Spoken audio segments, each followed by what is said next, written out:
Oh, mamma mia, it's good to be back. Dr. James, Dr. Mike, it's the weekly webinar. You got questions. Most of the time we have answers. Dr. Mike, how's it going? We have attempts and answers, that's for sure. And we try. There's an effort put into it. All right. First up. Oh, crap. You good? Yeah. Guilherme. What the I'm not. God damn it. Can you screen share yours? I closed mine. Screen share.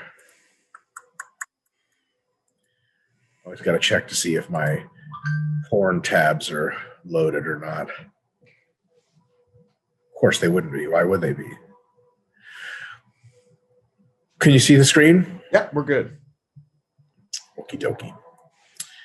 Guilherme says or asks, hey docs, how to program for hamstrings mobility / flexibility. My mobility is so bad I can't even move the barbell to my knees in the SLDLs. James said that stretching followed by weighted training with full ROM and exercises like SLDLs, good mornings, back extensions and bent over rows are a good idea, but how do I program for flexibility?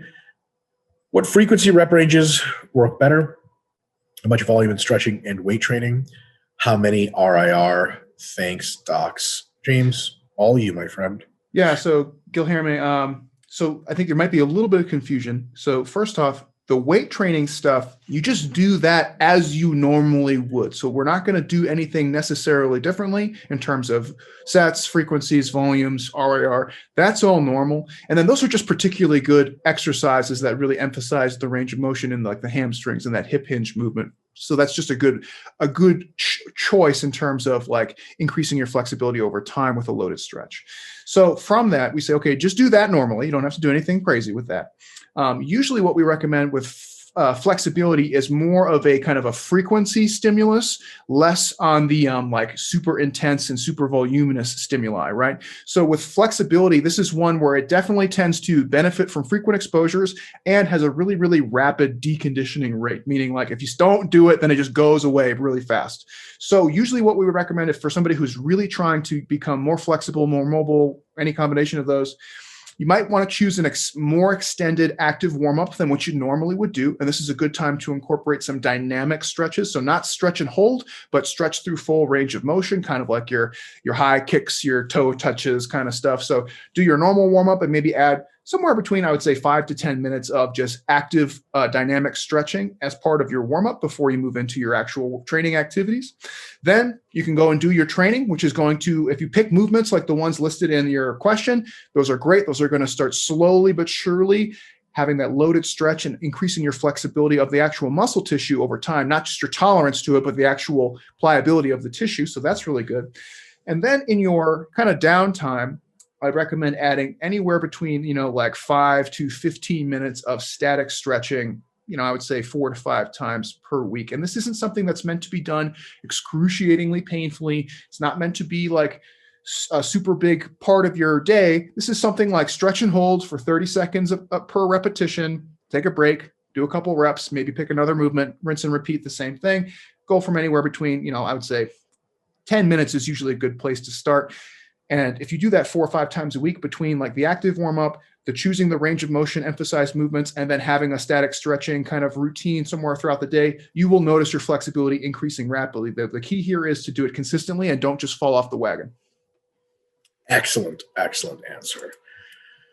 All right. Are you going to bring it up, James, or do you want me to just keep scrolling? I can bring it back up. I had something I didn't want to share up, so I closed it. Oh, no worries. That's half of my shit half the time. What am I even doing? I'm scatterbrained right now. Okay. I'm going to pull it up if you want to do the next one in the meantime. Totally. So I'm going to highlight it, and then I'm going to screen share it. So, thanks for unhighlighting it. Vasil Zhelev, who has stolen our RP logo. Thanks a lot. Vasil will be filing a claim against you. It's okay. His used to be just my face, so he's moved on to more general cyborg style, the Borg style acquisition. He says, hey, docs, I'm really starting to coach myself increasingly better since I read the book. Awesome.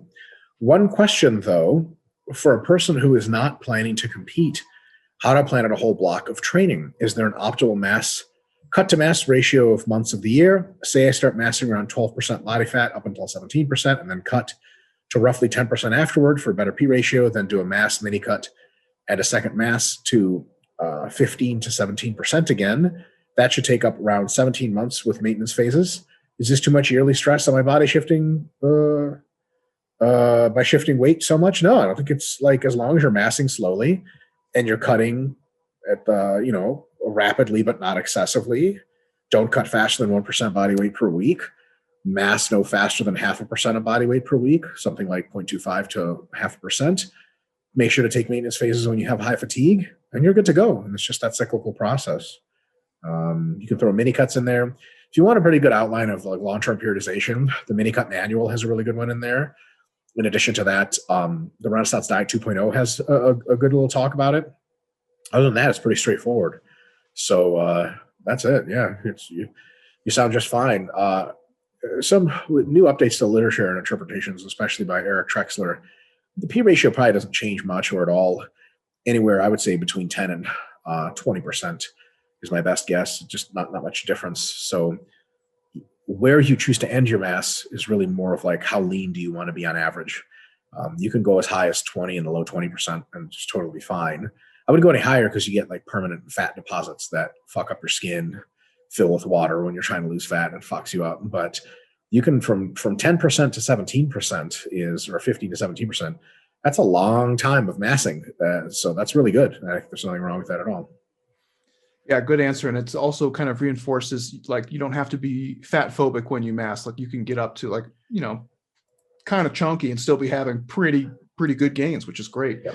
Totally. I actually had a point that I was going to bring up, but that got me distracted. Oh, right. So the question was like, if it was too stressful. So typically for most people, that kind of regimen, as Mike said, is pretty much right on point in terms of like physical stressors. Really, I think the dividing line for most people was the psychological stressors of having to go through that much rigor and fuss with your training and diet stuff all the time. Some people just need a little bit of a break. And as Mike said, you take maintenance phases and some active rest when you are starting to feel the wear and tear a little bit, and you go from there. So I would say monitor your psychological stress, like see how much the diet and training stuff is interfering with your lifestyle. And if you find that the compromise is becoming too great, just take a break from it every now and again. That's great. Henrik Anderson. Pulled up here now. Henrik Anderson is next. Got it. So he asks, question about per session maximum adaptive volume for synergistic muscles like biceps during back training. What happens to the per session maximum adaptive volume if I were to do 12 sets of back? What about biceps? I can't train my biceps this workout without exceeding per session MAV. Can't I train my biceps this workout without exceeding per session MAV? And then he says, edit super quick question. Well, just one question at a time, Henrik, so we'll answer your first one. So the thing about back training and biceps, we just take the average back exercise. Each set of back may contribute something like a third or a fourth of a typical set of hypertrophy stimulus to your biceps versus a direct bicep curl. So you could do like 4 sets of pull-ups and you could do 1 set of bicep curls, and it would be roughly the same hypertrophy to your biceps, something like that. Because, back workout isn't directly stimulative to your biceps.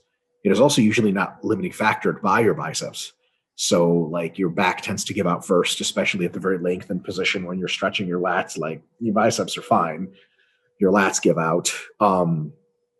So being that that's the case, after 12 sets of back, you may be in a position where you have roughly 3 sets of bicep stimulus.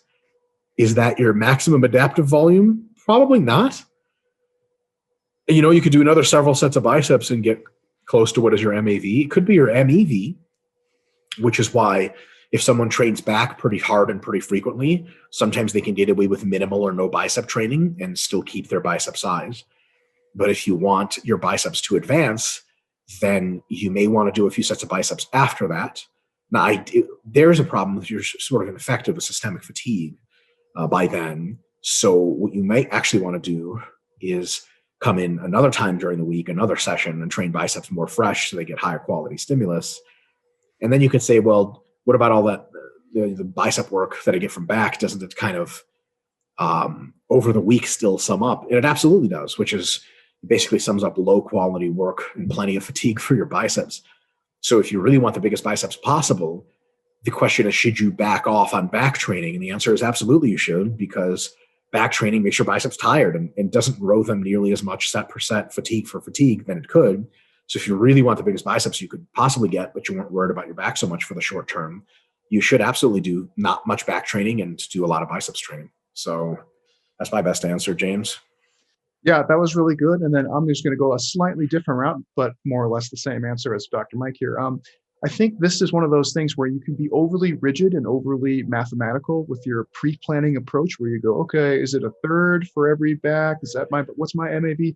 The answer is set progression algorithm, right? Do those things, see what the pump is, see what the disruption is, see what the mind muscle connection is, go from there, right? So what you might find is that your set progression algorithm for biceps might be distinctly different on different movements throughout the week when you train them separately. So you might find like when you start with biceps, your sessions go a little bit differently than when you start with back, and that's perfectly fine. And so that set progression algorithm will help you get generally at least pretty damn close to your MAV every single time, regardless of whether or not you're carrying a little pre-fatigue from some of the other work that you're doing.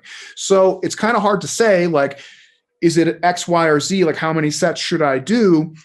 That's when auto regulation just takes over, and you have to just kind of take some of your pre-planning and say, this gets me in the right general vicinity. Auto regulation gets me exactly kind of where I want to be. And the way that you use that in this case is the set progression algorithm that we talk about. Boom. Excellent. Yeah. Because you could do 8 sets of back and then 1 set of biceps after and be like, dude, they're toast. Like, they're already pretty fucked up and pumped. Now just 1 set later, I'm done.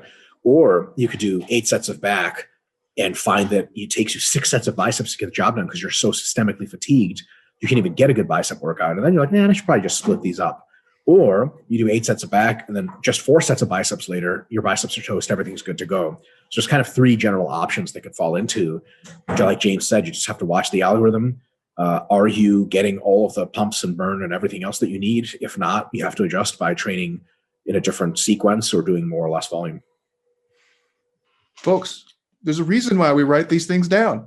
Yep. So then you can go and do them. Read that. It's in the book. Bam. How about that? This is the best part about after we release a new book product, because then we can just say, hey, read the book.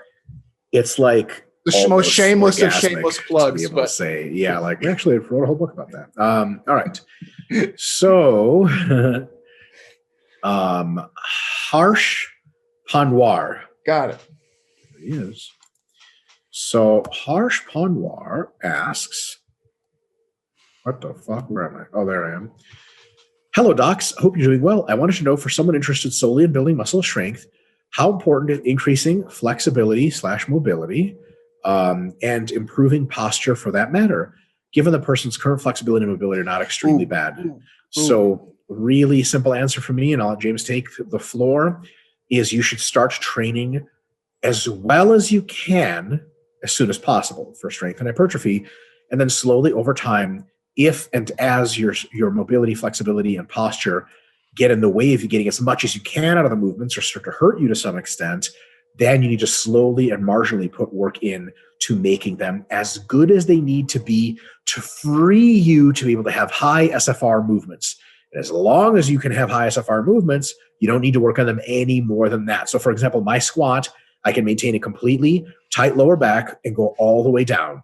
I don't need any more flexibility because it would be completely superfluous and giant waste of my time.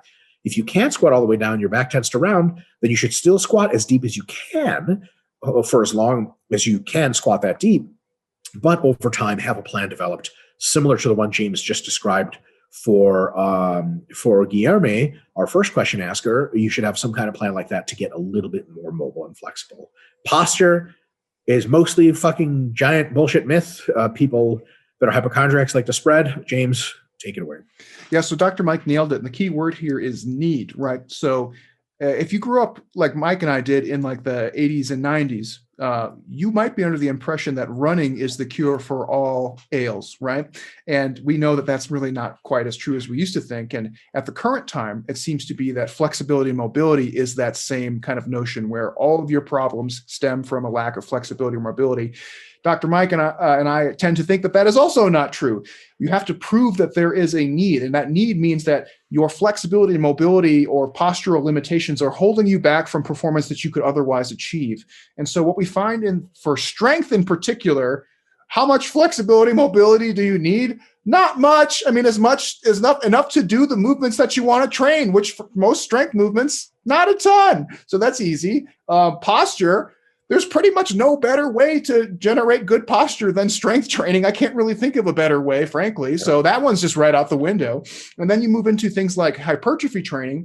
And then, as Mike said, really the only case that you would make for any of those is, if I improve my flexibility and mobility, can I generate higher SFRs on some of the movements? Perfect example is kind of like Guilherme asked about the stiff-legged deadlifts and good mornings. I probably could get a lot more out of these movements if I was just a little bit more flexible. I could do a little further range of motion, right? Now you have presented a case where you said there is a potential need or at least improvement to my training by adding this in, and I can make a case for doing it. But if you say at the end of the question, you say, given the person's current flexibility and mobility is not extremely bad, well, then to me, that sounds like there's not a need for it. So why not focus your attention on the hypertrophy training and or the strength training that you're doing instead until a need arises? Boom. That was really good. We're good at this. That is such a, man, I tell you what, unfortunately, this question answer will be lost in the algorithms of YouTube, but it's one we're going to keep getting all the time. I've got a video coming out real soon on the RP channel, on this channel, that's directly talks about, like, do you need mobility for hypertrophy work? And it'll answer all that stuff in detail. But like, it's something that, James, how long have you and I been doing seminars? It's like every time it's asked, and it's almost like people think there's this thing that is like they're doing wrong and it's really keeping them back. And like, see that IFBB Pro bodybuilder? Like, yeah, like, he got a mobility program, broke up his adhesions, and now he's 280 with veins. Like, that is not how it works at all. Dude, and people just think it is. I'm a big fan of the Michael Bisping podcast. And one of the ads that they have now is the Kelly Starrett app, which is like the mobility coach app. Sure. Man, so crazy, right? And like I said, like we're at a time so I can think of three distinct, and actually one of them is still kind of lingering around. So running was like the fix-all in the 90s. Yep, you just run to get in shape. Doesn't matter what kind of shape. Yep, exactly. You got to run. Then it was core training, and core training is still kind of lingering around a little bit, but people are kind of at least keen to the fact that it's not a fix-everything kind of thing. But the flexibility and mobility training is kind of the current thing right now, where it's just a blanket assumption, right? And I don't want to sound like conspiracy, like Trumpistan kind of person, but there's a media, the media puts out this idea that this is what you need to do to fix all your problems. And they make a blanket statement, and there's really no evidence to suggest that most of that is true. Now, there are instances where that can be true and can be useful, but they just kind of put it out there. Like, of course your problem is flexibility, mobility. Duh. Don't you know? And you're like, I'm not sure about that, actually. No. Real quick, off topic, but on one of your passions. Dude, how about fucking Michael Chandler, huh? Oh man, what a great pay-per-view. I was really furious. So like, I don't know if anyone else has this problem, but I love the fact that I'm going to get to Michael Chandler, but I have a side rant about that. So once they switched over to ESPN Plus, it's great that you can order the stuff on that platform and you can watch the replays. But for whatever fucking reason, every time you order it, you go through about 20 to 30 minutes of rigmarole before you can watch. It just won't work. It just like has all these errors and it just won't work. So ours always pops up with errors and then it still works. It's like, this program did not register. We click OK, and then it just shows up. We're like, okay. Yeah, or it's like, log in, buy the pay-per-view. I'm like, I bought the pay-per-view. I did. So today, on this last one, I bought it really early. I was like, I don't want to fuck with this 30 minutes. So I'm going to buy it like at the beginning of the day. So whatever process has to happen should be done. Mine wouldn't stream for the first hour. So I missed the first like two fights. Oh my God. This is after I've been watching the prelims too. So I'm like, give me a fucking break. I've been watching it. Now I got to take a break. Anyways, but yeah, Michael Chandler, really good. And the main event was really interesting too. Connor was just not prepared for those low calf kicks, and said as much in the press fight conference. It's so funny because Poirier, he was a victim of the ascendancy of Connor, where like that was unstoppable Connor, that was mystical Connor. He ran through everyone that was good without a fucking scratch. And you could say like, oh man, those are two different categories of fighter. but the combat sport evolves, people change, people's strategies develop, and then Dustin just fucking shut him down. You could still see like when Conor was really reaching and he would connect, you were like, ooh, any one of those shots could put you down. He cracked him a couple times, really good. Oh yeah. But he fucking didn't. And now like the mystique that Conor used to have, man, a lot of that's gone. Like when he was undefeated or whatever, he was never technically undefeated, but like when he had beaten everyone and then taken both title belts, he was like who's Conor gonna fuck up next, you know? Yeah. And now Conor's seen as a kind of a middle of the road upper echelon fighter where it's like, oh, Conor McGregor, yeah, he's a stoppable guy. Plenty of people have stopped him. It's like, what? That's crazy. I know. I'm always hard. I was really hesitant to bet against Conor because he always just seems to pull a rabbit out of his hat and win. I actually put down money on Poirier this time because the odds were so good, and I was glad about that. But to me, it kind of felt like Bisping and Chael were arguing about this. To me, it just seemed like he was a little out of the loop, like maybe just due to inactivity. Because I felt like you could see him every time he got kicked. He said that too. He was kind of like, oh, like this is weird. Like my leg's not conditioned for that. And he tried to check a couple of the kicks, but you can tell like the checks weren't very good because he was still able to get around and hit the meat of the leg. And every time he was hitting on the leg, he was just kind of like, ugh. And I feel like if you were training at like a big team like ATT, for example, that's just something that would come up periodically in your training. And I think he's probably just kind of doing his own thing and maybe not doing a lot of like team training, stuff like that. And that's fine. But I feel like you're just kind of out of the loop. Like you said, there was a time where he was crushing everybody. Everybody else got better. He stayed the same and isn't up to date on the things that are going on. That's how I saw that, at least. Like, 100%. He actually said as much after the fight. I'm sure you remember the interview where he was like, yeah, you know, to be a fighter, you got to fight, and I got to fight more. So I'll be fighting again later this year. Cause he had like been absent for a while and it like quote unquote sort of showed. I'm always skeptical. I'm not skeptical of like, I'm not cynical.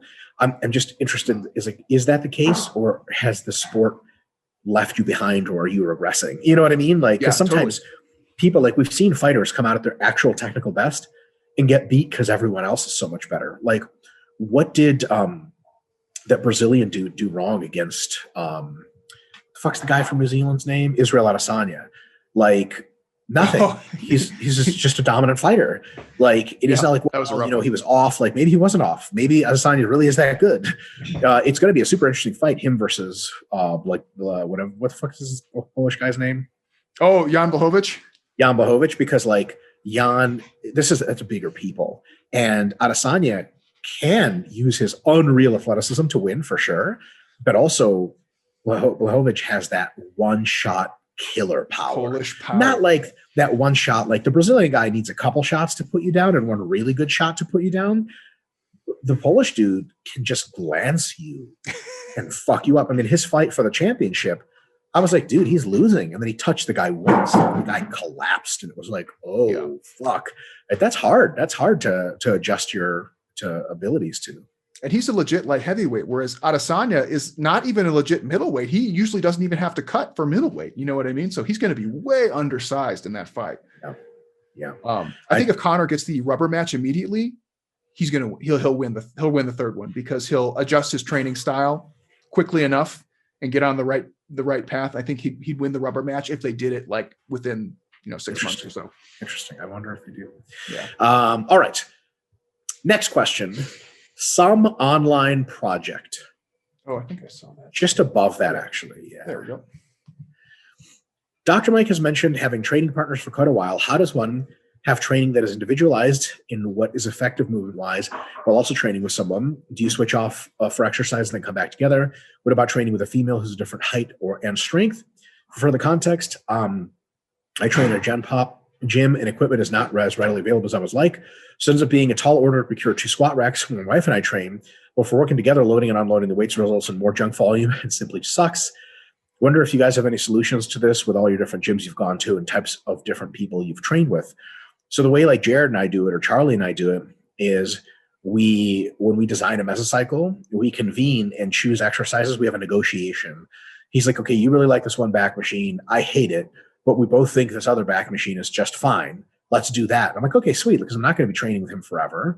And we just pick something that plan we both like. Sometimes we can't concede because there's just like way too much of a difference. And then we just go our separate ways. So a lot of times Jared and I will do the first 2 exercises together, and then we'll just go our separate ways for a third. And like, if the machines are close together, we'll still like joke with each other between them, and I'll watch his technique, he'll watch mine. But if they're at the other end of the gym, we just pretend we don't have a training partner for those, you know?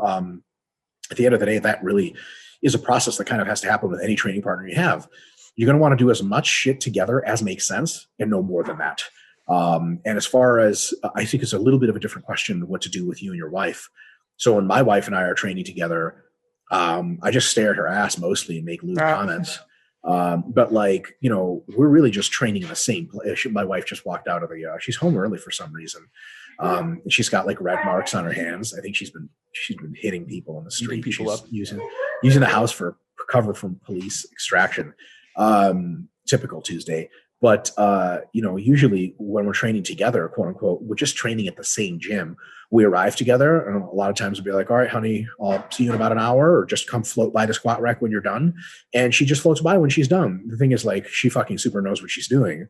Doesn't need my ass for shit to tell her how to lift weights. She's great on her own. Like, she lifted weights before she ever met me. You know, when I croak in about 5 years from drug abuse, no doubt she'll continue lifting then. And so that's the thing. If you have someone you're really like taking under your wing, that becomes a little bit tough, and it's going to have to be some trade-offs. You might have to squat out of the rack height. I think, James, you might have some other examples. I think taking plates off and putting them back on is not a big deal. What is a bigger deal is like rack height. Like if James and I squat together, either he has to bend down 1.5 feet, or I have to like shoulder press the shit out. It just doesn't work. So in that case, we really do show up to the gym as if when James and I have trained together a shitload traveling, we should kind of show up to the gym as just friends, like I do with my wife. James goes to do his workout, I do mine. And when we can do some movements together, we do. But when we can't, like we'll even wait for 2 squat racks at the same time. Like I'm not like, oh, James will let me work in. Like, no, working in is a bad idea for both of us. So James is just there by himself. It's not like I showed up with him. I'm going to fucking stick with him, and vice versa. So it's sometimes you just have to set up your own shit. It might mean that you take a little bit more time, but taking more time is usually better than having dog shit training, I think. James, what do you think? Yeah, no, I totally agree with you. And actually a really good example, one of the last times we trained together, and this came up on one of the webinars, but we were in Thailand, and Mike's like, let's do this leg workout together. And I was like, okay, cool. And normally I'm guilty of like being very independent. So normally, like Mike said, when we go to the gym together, we just go as friends. And I am the antisocial one where I'm like, I have my own thing to do. I'm going to go do it. Metal in headphones. Right. That's just me, right? Like Mike's more of the social, like, let's train together. I'm more of the, like, I'm doing my own thing, but we were on vacation together. So I was like, yeah, fuck yeah, let's do it. And one of the things Mike wanted to do was hamstring curls. And I train at home. I don't have a hamstring curl machine. I haven't done hamstring curl in like 2 years, right? Mike's like, I'm going to do 4 or 5 sets of this. And I was like, I'm going to do like 1 set, see how it goes, 2 tops. And then I'm just going to wait for you to finish. And then we'll go and do something else together. And so in that case, it was like, I know that my basically MRV at that point is 2 sets of this, just because it's a movement that is really good for me. And I haven't done it in a long time, so I don't want to push it too hard. Mike's been using those in the mix for a while. He's going to have to do a bunch to get the right stimulus. So I'll wait for him, and then we'll go do something else together, and I'll just, check my emails or something in the meantime. But yeah, I think those things are all really good. I think taking the weights on and off is, I wouldn't call that junk volume per se, unless like it prevents you from doing your shoulder or bicep workouts. And in that case, you could make a case for it. Honestly, even if you said that, I'd be like, bro, come on. Like most people are conditioned enough to take weights on and off pretty. Yeah. I will say training with a female, oftentimes what you can do is you can have her do 2 sets for every one of your sets. You have to take weight off less. And also she's going to be recovered so fast that for her, it's not a problem to do a set, rest a minute, do a set. That's 3 total minutes. You can take 3 minutes between sets and just have fucking really great sets. And she also, Sharma, probably higher than yours. She has to do 6 sets of squats. You have to do 4. Well, that's perfect, because if she does doubles, then you basically finish at the same time. So there's a few workarounds, but don't feel the idea that you need to be married, joined at the hip in the gym. Like, it's cool to let the person float off. And if you're coaching them too, you got to wonder what the trade-offs are, but maybe you can just coach them for a few weeks and then later do your workout, or do your workout another time. And then eventually, when they know enough, you can come to the gym together. Yeah. One thing that I've done with success in the past with Mel is she'll just put whatever weight she's using on, and that'll be the inside weights. And then I'll just try and put whatever I can on the outside, so I can just take mine on and off and not have to do a whole switcheroo every time. So if I can get away with like, okay, I just got to put a 45 and a 25 on top of whatever she's using. Perfect. I'm good. Like, boom. Yeah. Fuck sliding all the shit off and then putting on new weight. That's bullshit. Yeah. All right. Furious Dan. Bit of a ways down as a fucking anime female character icon. So furious. So furious.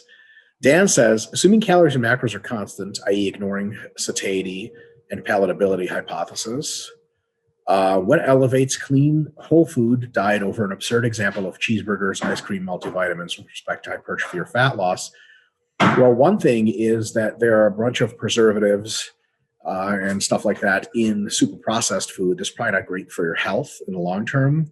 There's also probably phytochemicals and various other nutrients, including fiber, in plant-based foods and in lean meats, et cetera, that are actually very good for your health, especially over the long term. Other than that, like if you manage to, ignoring the satiety and palatability is tough. But let's say we take you for to say, okay, fine. With respect to hypertrophy or fat loss, long term, it's a bad idea for health. But as far as like in 12 weeks, can you rig a diet of cheeseburgers, ice cream, protein shakes, and multivitamins and get pretty much the same fat loss results? Yeah, you can, because calories and macros are king, and then everything else is a tiny percentage. Our analysis of the literature in most of our RP work for body composition, which is summarized in the Renaissance Diet 2.0 book, shows that food quality, food composition, which is exactly what you're asking about, maybe accounts for as much as 5% of the variance between diet results with equated macros and calories and timing and supplements. And because you mentioned multivitamins, you've taken care of pretty much all those. And we're assuming the timing is the same. It's a tiny, almost undetectable difference in the short term. In the long term, it's a stupid fucking idea. But yeah, really, it's funny because we did, of course, the proper literature reviews to show that was supported in the evidence. But one of the things that all of us who wrote the Renaissance Diet have come to writing it, we came with a huge experience of seeing high-level athletes, being around them and coaching them. You got to realize, like, football players that play for the NFL eat pure junk as 90% of their diet. And they're some of the best shape in the world. It cannot be that the composition of your food has this huge effect on your performance, fat loss, and muscle, because there are too many counterexamples. Usain Bolt, one of his gold medal meals was chicken nuggets from McDonald's, which I'm sure the CEO of McDonald's, when he found out, was like, yes, Karen, pack the boat. We're going on vacation. But like, it really is true that, that food composition is really a long-term thing. And in the short term, you can get crazy shit done by eating pure junk in the right amounts. I wish it weren't so. We've had pushback. James, I don't know if you remember, people are like, food composition is only 5%. We're like, yes, for performance and fat loss. And they're like, what about health? I'm like, yes, this is not a book about health, but I do understand what you're saying.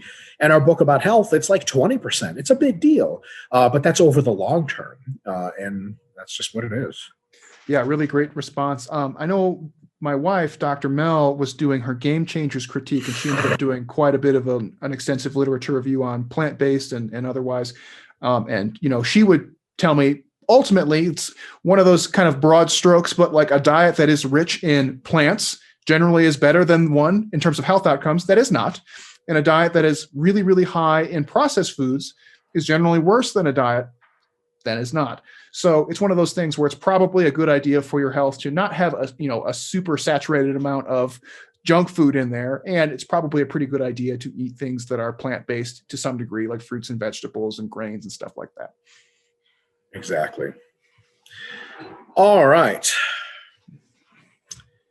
Tomer. Got him. Black icon there. Is it possible because of a hard workout, the sleep quality of that day will be poor? It's my second week of my meso, so probably not overtrained. Try to keep 2 RIR, but I woke up like 2 times in the middle of the night and fell asleep, felt awful. So first of all, just on a scientific reasoning basis, you don't want to reason from a sample size of one. It could be a trillion things, including just randomness. But if you worked super hard and really disrupted your nervous system with an unreal effort in a really, really hard workout, especially if that workout is very close to bedtime, you can absolutely disrupt your sleep. I just don't know if you can include that off of this one, James. Yeah, it's like Mike said, there's too many potential variables. Usually the most obvious one with sleep and exercise is if you are exercising too close to bedtime and having a hard time falling asleep. It really doesn't tend to manifest as obviously unless you're overreaching in terms of like having sleep disturbances in the middle of the night. It's one of those more like, I just can't fall asleep because I'm still amped up from working out. That's usually what you run into. So I would say check your sleep hygiene, kind of the normal boxes, like when did you cut off your caffeine? Like, did you have a wind down routine? You have trying to go to sleep at the same time, same wake up times, stuff like that is probably going to be more telling than how hard you worked out. It could be related, not to say that it couldn't have been that, but I would say there's a million things and that one's probably not a huge probability. Yeah. Sorry, I said probably and then probability in the same sentence. So I would say a low probability candidate on a very large list of things. Yeah. All right. Next up is, well, my screen's doing crazy shit. Chris Arnold with a K. Chris, Chris. Got it. Yeah, it's like Chris Angel with the 2 S's. That's so fucking sweet. Sexy. Of all the men I wouldn't let have sex with me, he's not on that list. His stunts are cool. I think they're fun. Yeah, that's nice. Yeah. Chris Arnold says, sadly, I need to have shoulder surgery, partial thickness tear of the subscapularis with bicep tendon subluxation into the tear. Ooh. Don't know shit about that. That sounds like pieces of stuff are not places where they're supposed to be. What are some questions you would ask to screen a prospective physical therapist to ensure that they are a good fit for someone who wants to return to an athletic lifestyle? James is a real expert here, so let me just say one quick thing. You can just straight up ask them, like, do you have experience returning athletes to play and how big of a priority is that? Because a lot of physical therapists will be like, yeah, like I do. I've worked with athletes before. You don't want that answer. You do not want that answer. And they'll say, yeah, like, return to performance is good, but like maybe we'll see or whatever. If you really want a serious sports physical therapist, the way they answer that question is like, yeah, I work with tons of athletes. And as a therapist, my priority number one is to get you back into play. And they may even say as soon as possible, or they'll say, I don't rush because I want to do a good job, but we want you back to full capacity because I understand this is a big part of your life. If they even articulate that, you're probably in pretty good hands. If they don't, and they're like, yeah, sports, that's cool. I have some experience. They usually won't. They're not stupid enough to deny themselves business by being like, I really just don't care if you do sports again. Just my job is to get you to be able to use your arm. If they say that, then for sure they're not your fucking candidate. But a lot of times you can just straight up ask them, and if the answer is very convincing, you're good to go. If it's not, I would probably choose another person. James? Yeah, I have mixed feelings about this one. I've been kind of going back and forth on my mind. So like on the one hand, the physical therapist's job is to get you back to normal function, right? So if they're good at that, you will seamlessly transition over to your athletic stuff once your normal function has returned. And that really is you. That's on you. That's on you, right? Exactly. Yeah. On the other hand, it is true that there are some who are more focused on like getting you back to like long-term ADLs versus like maybe more moderate term back to athletic lifestyle. So this is something though that is usually pretty obvious. If you call or go on their websites, you can usually get a pretty good idea of the clientele that they typically work with.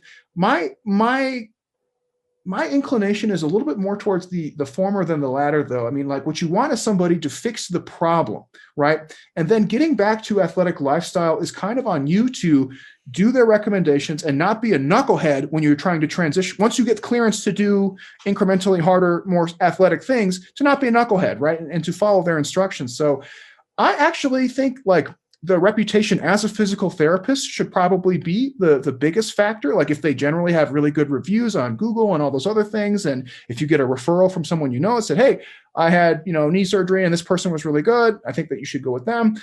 I think that holds a lot more weight because I think return to athletic lifestyle, the error is not because of physical therapists. It's because of people being stupid, right? Your boy included. That's why I'm saying that. I was that guy. When I did my knee surgery, I was the guy who was like, I want to get back to rugby as soon as possible. Yeah. Guess who didn't get back to rugby as soon as possible? Because they were stupid. Me, not because of the physical therapist, right? So that's why I'm more inclined to think like, find a good physical therapist and then go from there at that point. Yeah. Yeah. Because you're more likely to make an error than they are. You know what I mean? Right? Like for sure. All right. Gustavo Leal Gomez. Oh, he's got two. He has a question that doesn't get a shitload of upvotes, but I think it's an important thing to answer. So we're not going to be super perseverative on it, but he says, there's something I really want to know in regards to the male physique template, which is what we have at RP, is something you can buy, and it's a training template hypertrophy program. Why proximity to failure increases as volume increases at the same time? Wouldn't it be unsustainable for most people to do lots of sets to failure in the fourth week? So yes, and actually King in the North did exactly the right thing. And Adrianus Pont, excellent responses from these guys. They said the last week doesn't need to be sustainable because it's the last week. And I have one more modifier to that. Volume doesn't increase at the same time. Failure proximity necessarily has to increase. It's coded right in the templates. Volume is completely auto-regulated. You can do the same volume the entire time. You can lower your volume as you progress. That is entirely up to the regulatory approach that you apply. So if you feel recovered and you feel like you can train more and you rate that accordingly, it'll program you with more volume. If you feel like you have more than enough volume, you rate it accordingly, it won't give you any more volume. So the volume is all based on what your body's responses are. So if your body responses are, yes, more volume is good, then yes, volume increases as well as failure proximity, which if you're running the template correctly, just gives you better workouts. But if there's such a thing as too much volume, you can easily avoid it by not rating volume to increase when you know it shouldn't be increasing. That's it. Yeah, I agree. Really good answer.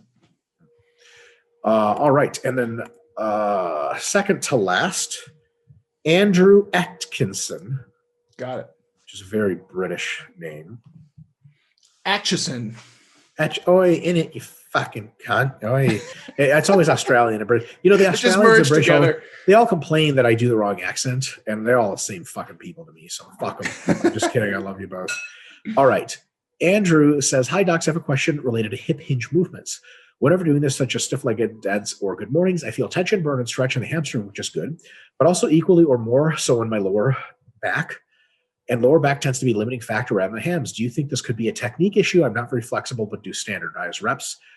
Or is this normal if they are compound movements for the posterior chain? Soreness-wise, my lower back seems to feel it more the next day than hamstrings, as opposed to hamstrings. On isolation leg curls, they get more sore. Not sure if this was missed last week with a lot of the upvotes, hopefully a lot this week. Either way, thanks as always for the great content. So I think it's a relatively easy answer. It's totally fine and totally normal for your back to be a limiting factor. You should continue to train those movements because they hit your hamstrings pretty well. They hit your back excellently, and eventually your back will hypertrophy and get stronger. You'll be able to hit your hams that much harder, and you'll have a fucking baller set of erectors to show for it. So that's totally cool, but you should make sure that in the interim, you are still training your hamstrings between MEV and MRV and not letting the back limit them, which means maybe as you do go heavy on the good mornings and stiff legs, after normally, like if you could get a maximum stimulus, you would just do your hip hinges and then just move on to quads or something like that. Maybe in your case, since it's just not hitting your hams enough, you can pepper in 1 to 3 sets of a different kind of leg curl than you do in the other part of the week so that both you could hit your hamstrings and your lower back gets exposed. I didn't want to give you the advice of pre-exhausting so that your hams are tired before, because I do want you to push your lower back strength and size with these exercises, which they're excellent for. You just got to fill in the blanks and making sure you do a little bit more hamstring work isolated after so that you're not completely missing out on a good hamstring workout for that session.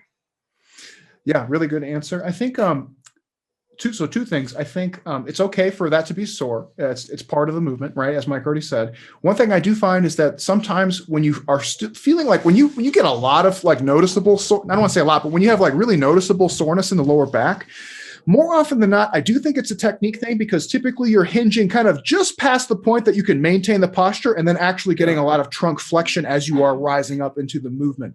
So what you might consider doing is modifying your technique a little bit by just cutting that range of motion slightly shorter than you normally do and really trying to focus tension on the hamstrings for the time being. Because I'm guessing what you're doing is your posture is really, there we go, like really good for the most part. And then at some point you round over and you're doing a big like trunk extension as you're coming up on the concentric part of the movement.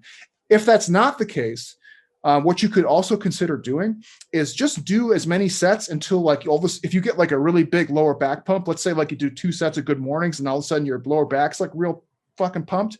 That might be a good time, as Mike said, to either switch to a ham curl, or I would say you could even switch to like a 45-degree back raise since you'll be really warmed up for that exact movement pattern. So you can just do as much until you start to feel like your lower back taking over and getting big pumps, and then switch to something else like a 45 or a glute ham raise, 90-degree back raise. Any of those options would be good as well, in addition to like the leg curl stuff.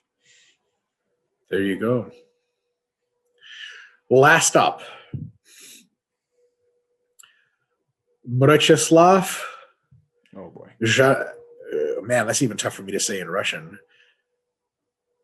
Shranovsky. God damn. He says, Coleslaw Chernowski. Tell you what, any thoughts on collagen supplements? Do they notably improve regeneration rates for joints? Or are they mostly placebo-ish, assuming they do work and someone wouldn't want to consume them all the time? Which training phase in particular would they be best to take them? Then he says, oh, here we go. He actually transliterated his name for me in Russian. Murachislav Kshanovsky. Fucking Poles. Kshanovsky's fucking easy as shit. They got 8 extra letters in that motherfucker that don't fucking pronounce, god damn it. What the fuck's that R for, god damn it? The Z. Get that Z out of here. Yeah. There's no Kshanovsky. That's not that bad. Anyway, Mrecheslav. Молодец. You're the man. Excuse our anti-Polish sentiment. So, by the way, if you ever go, I don't know, you may very well be from America, who knows, but if you're ever in a Western country, they're going to look at your last name and first name and be like, yeah, like, what? Your passport control, just like, yeah. What? Like, look, guy, you got to fake your name better. And then he says, James's log splitter is my new hero. I shall now develop a martial arts school of hugging one's enemies to their respective deaths from not only pressure, but also unbearable amounts of love and forgiveness, named the Hog Splitter. Dude, trademark pending. Brilliant. That's an excellent martial arts style. Yeah. All you have to do is produce like 60 tons of force and you'll be really good at it. You should crush people. The literature I've seen on collagen supplementation shows that not only does it not do anything, your body digests the collagen into its essential components, which are amino acids or small strings of amino acids. It absorbs it like everything else, and the fate of that protein is almost identical to any other protein. It is a fine quality, not incredible animal protein, so you're better off just consuming whey protein because it's probably cheaper and almost certainly more anabolic.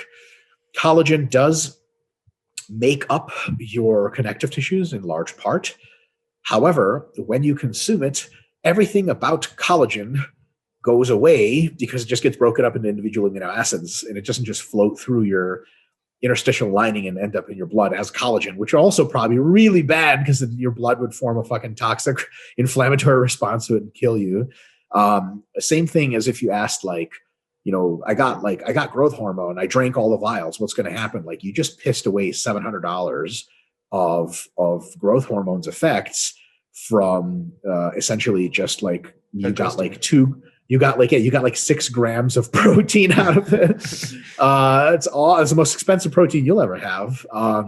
But yeah, if collagen worked this way, and I don't think it does, injecting it would be what you want to do. And you would need bacteriostatic water. You would need injectable collagen fractions. They don't even make that. They do make collagen injections for like your lips, plastic surgery.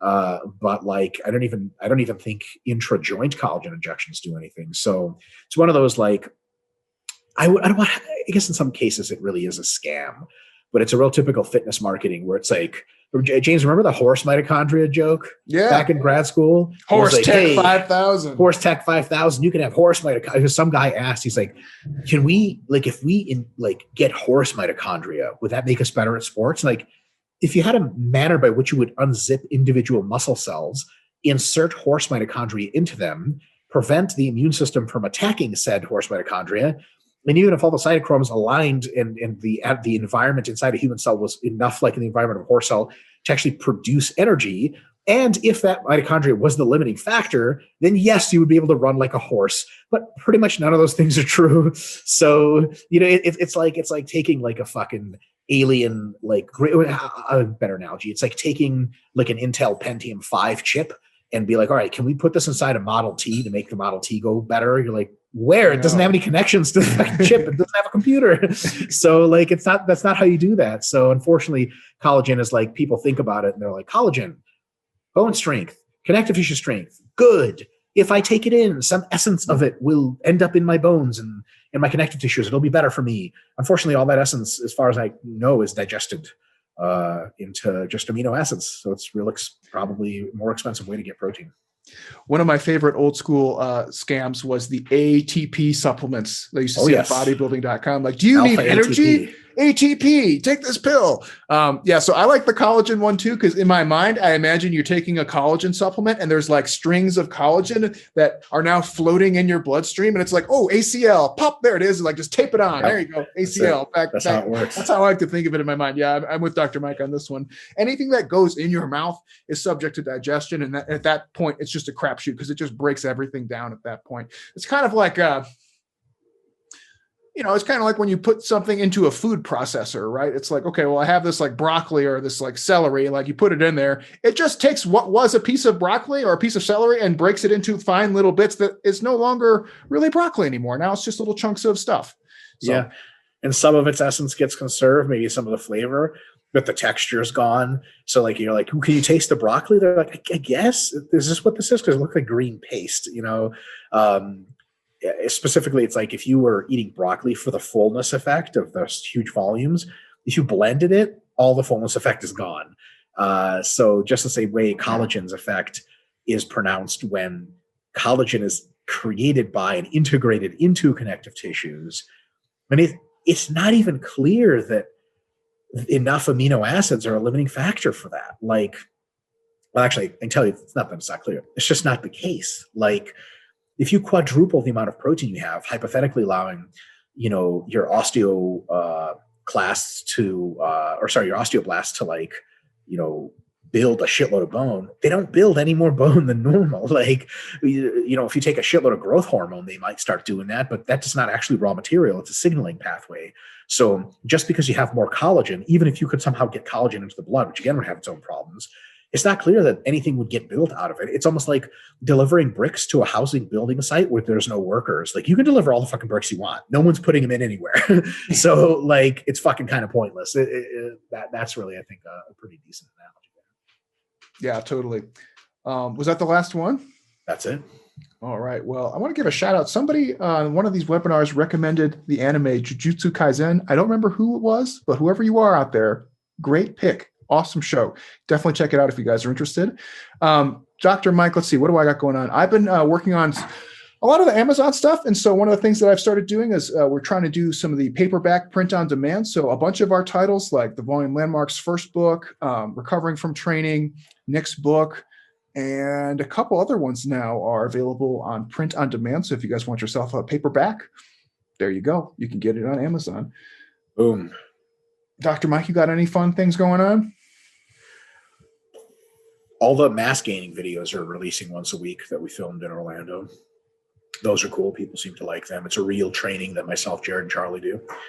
Stay tuned for those. Tons of stuff coming out on YouTube. That's all I got for now. All right. If you guys, you might be able to catch the last couple days of this, depending on when this gets posted. But right now, Nick's book, Fit for Success, is on sale for like $1, and Understanding Healthy Eating is on sale for like $2 on the Kindle stores. So by the time you're hearing this, it might be towards the end of that promotion, I think. But if you want to check those two out, now's a great time because they're really inexpensive. So You can find them on Amazon. Boom. Boom. Okay, folks, thanks for engaging with us. Make sure you subscribe. There's always a shitload. Every time I go and check for the comments on the webinar, there's like 10 new videos posted. What the fuck? Yep. So much content. Subscribe. Keep engaging with us. We appreciate it, and we'll see you next time.